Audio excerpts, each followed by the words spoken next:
Harry booed and heckled by angry veterans at the Warrior Games 2024 as he delivers speech. Prince Harry, the self-proclaimed champion of wounded warriors, faced backlash from the very people he claimed to support at the Warrior Games in San Diego on Monday, the prince said.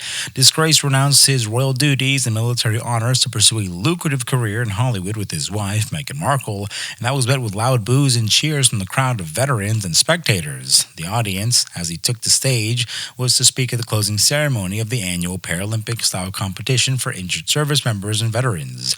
Harry, who served 2 tours of duty in Afghanistan as a British Army officer, has long been a supporter of veterans' causes in the Invictus Games, an event similar to the Warrior Games. However, his credibility and popularity within the military community has plummeted since he and Meghan decided to step back from their roles as senior royals and move to the U.S., where they were accused of exploitation, his title and reputation for personal gain, and political agendas. Many veterans at the Warrior Games expressed anger and disappointment with Harry, who they felt betrayed them and the values he once stood for, even walking out of the stadium in protest from refusing to listen to his speeches.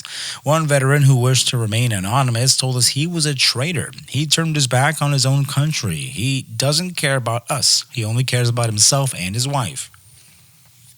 He's a hypocrite and he's a liar. He has no right to be here. Another veteran, who identified himself as John, said he was a disgrace to the uniform. He sold out his comrades and family for money and for fame. He is no longer one of us. He's an enemy of the people.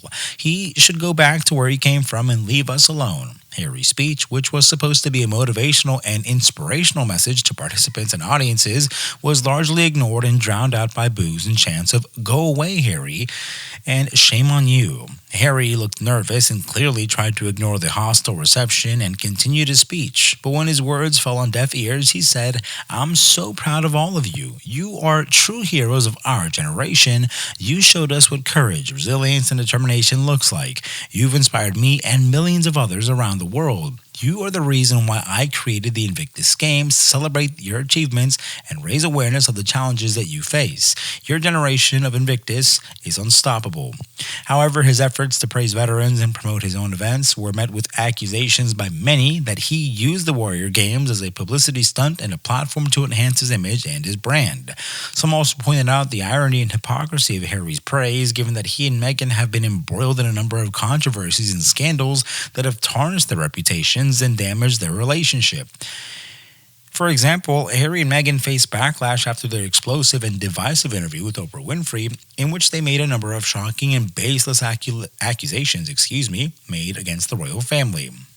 Those accusations included racism, neglect, and cruelty. They were also criticized for their lavish lifestyles and frequent use of private jets, their involvement in political and social issues, their lucrative contracts with Netflix and Spotify, and of course, their constant complaining and lawsuits against the royal family.